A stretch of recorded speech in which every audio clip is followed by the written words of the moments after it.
Hello everyone, I hope all are safe. So today's video is very important as we talk about food safety after transplant. So someone who has gone through transplant or someone who is taking care of a person who has gone through transplant, this video would be very useful. So what is food safety?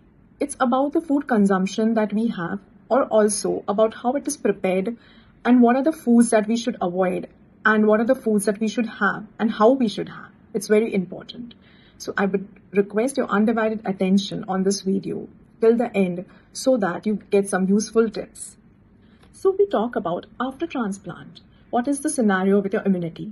After transplant, our immunity is very weak because of all the immunosuppressants that we take so that our new organ is not rejected.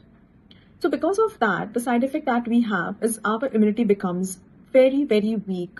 A simple food poisoning for a person who is not on immunosuppressants could be life-threatening for us.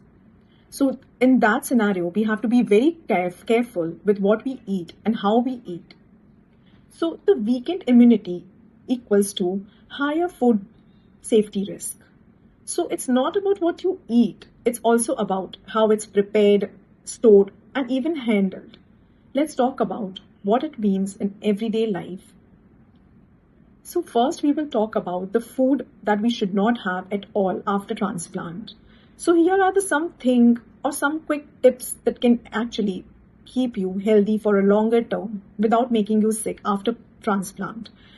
So the food that we are going to talk about are food that have bacteria or live viruses on them as they are undercooked or they are raw.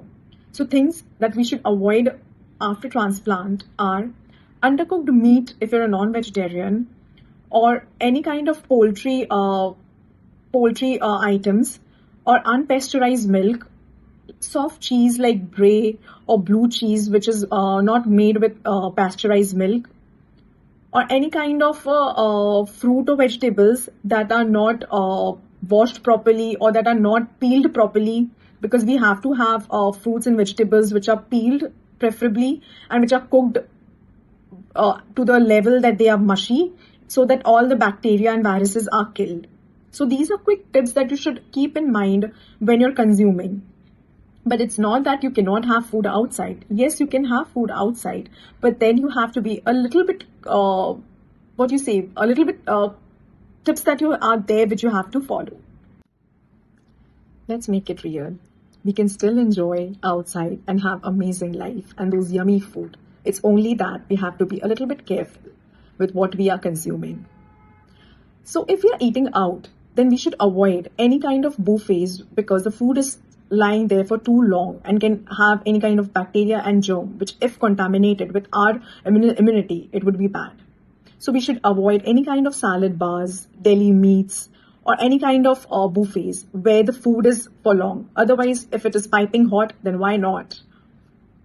And then if you're going out to a friend's place and for any kind of party, then we should not shy away in asking if the food is fully cooked, especially if we're having any kind of non-vegetarian item. Or else we can also pack our own lunch or any kind of snacks that you like. There is no harm, right? And whenever we are having vegetarian and a non-vegetarian, then we should always, to avoid the cross-contamination, we should have different chopping boards so that the cross-contamination is not there. It's very important to stay healthy after transplant, and it's all about the smart choices that you make with good habits.